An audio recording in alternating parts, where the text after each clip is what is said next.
Pennsylvania Inside Out on WPSU TV. Here's tonight's host, Patty Satalia.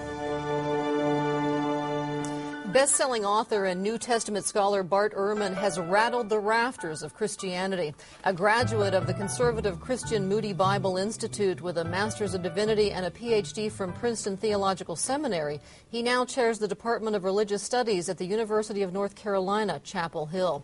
He's the author or editor of 20 books on early Christianity and the history of the Bible. He's also an agnostic. In his new book, Misquoting Jesus, the story behind who changed the Bible and why, he picks apart the Gospels that made him a disbeliever. We'll talk with him about current debates over Scripture and about why he came to regard his earlier faith in the perfect inspiration of the Bible as misguided. Thanks so much for joining us. Well, thanks for having me. Your book, Misquoting Jesus, the story behind who changed the Bible and why, explores how scribes, through both omission and intention, changed the Bible. But before we find out how the New Testament came to be what it is today, I'm a little bit curious about what the impetus was for writing the book. Well, this is a field of study that I've been engaged in for 30 years. When I started off in my research, I got interested in the New Testament and especially how we got the New Testament. The thing that struck me after working on this for about 30 years is that people at large don't know anything about this area, even though it's so important.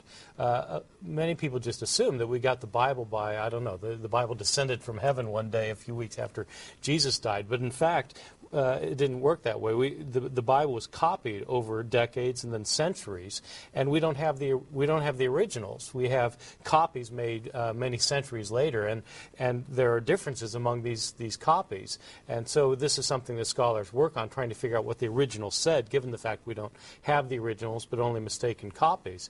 But what occurred to me is that nobody had ever written a book for a popular audience for this. And so that's what I wanted to do. I wanted to write something that would be understood by people who don't know the original Greek language or other ancient languages, but simply want to know about how we got our New Testament. You wrote in the introduction of the book that this was the most important books of any, to you personally, of any that you'd written, and there are some 20 in all.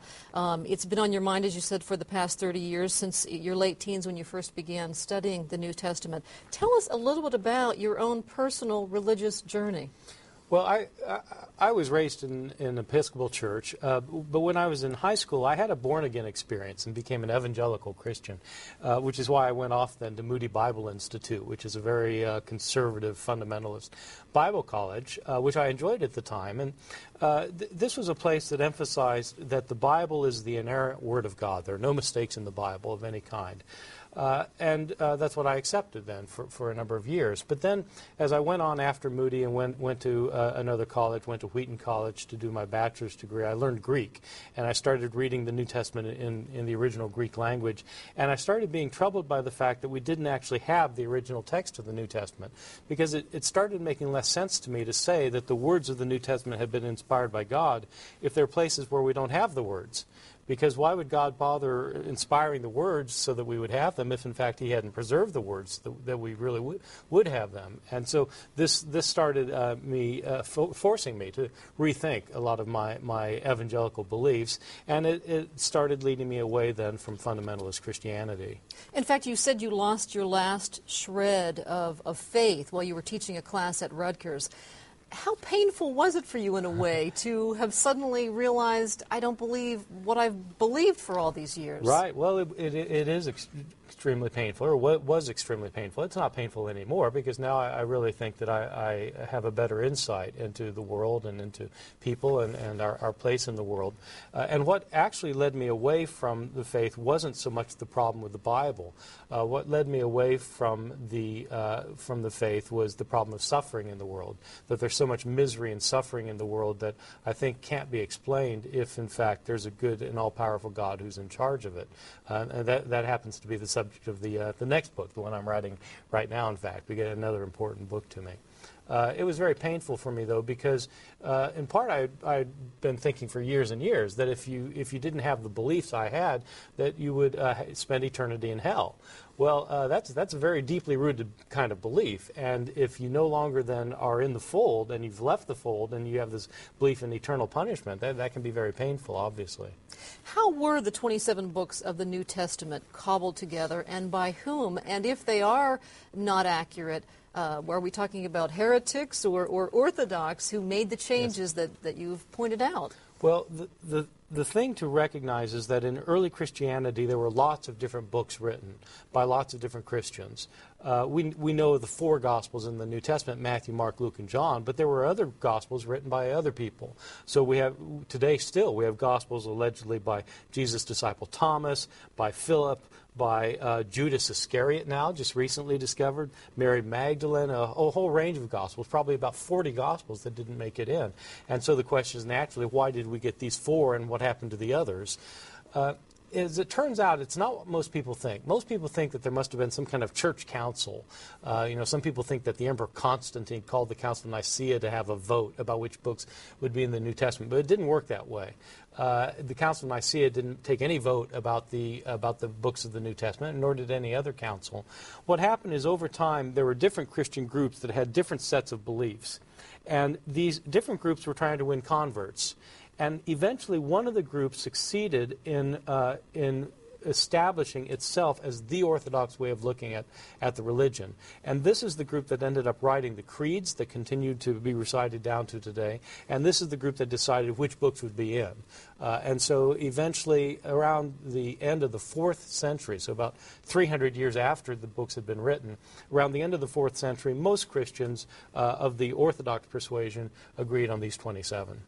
You say that the Gospel of John, the cornerstone of the Christian faith, which really explains his life and resurrection and death, you say that it is very different from Matthew, Luke, and Mark. How so, and why is that important?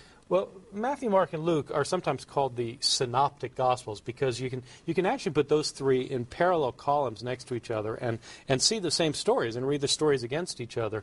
With John, you can't do that because John has so many different stories. And the question is, why does John have stories not found in the other 3, and why doesn't it have the stories that are in the other 3? And what scholars have thought for many centuries, in fact, this is an idea that goes back to the early church, is that John is the last gospel to be written, and it is less concerned with giving historically reliable information and more concerned about giving a theological understanding of who Jesus is. And so even in the early church, John was called the spiritual gospel because it was so different from the other 3. In misquoting Jesus, you cast doubt on any number of New Testament stories, episodes that are really sort of the cornerstone of Christian belief. One example, one of the most famous stories in the Bible, deals with a crowd that's ready to stone an adulterous woman to death, and Jesus leans down, doodles in the dust, and then says, "Let the one without sin cast the first stone." The crowd backs off. You say that story is likely fiction. Well, absolutely. And, I didn't come up with this idea. In fact, scholars have known for several centuries now that this story, which is, I think, probably the most popular story in the Gospels, this story wasn't originally in the Gospel of John. This isn't just an opinion. The reality is that we have a lot of manuscripts of the Gospel of John, and in none of the early manuscripts can you find the story. Moreover, we have church fathers who wrote commentaries on the Gospel of John in the early church. We don't have any Greek commentators. It was originally written in Greek. We don't have any Greek commentators on the Gospel of John who mention the story for 1,000 years. So the question is, where did the story come from? Who added it and why? Yeah, well, we wish we knew. But my hunch, and again, this is a hunch that a lot of scholars who work on this have, is that there was a scribe who had heard the story, maybe heard it through the oral tradition, and thought that it well represented some of the things Jesus was saying in John chapter 7. And so he wrote it as a marginal note in a manuscript. And then a second scribe came along later and saw this marginal note and thought, oh, he left out a story. And then he put it in his manuscript, and then that manuscript got copied over the centuries until it became a popular story, and then was included in our English Bibles because it was included in the King James translation.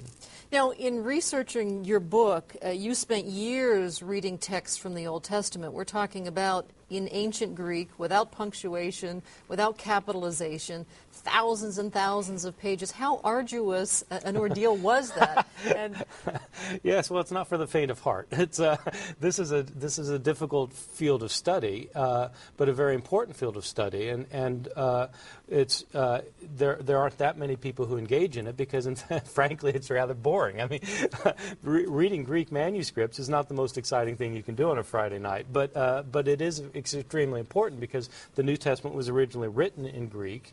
And since we don't have the original manuscripts, all we have are later manuscripts, we have to look at these manuscripts and compare them with one another to know where there are differences among them. And what most people don't realize are that there are thousands and thousands of differences among these manuscripts. Well, somebody has to find these differences and point out what they are so we can know, well, what are the differences and what are the originals. And that's what a textual critic does.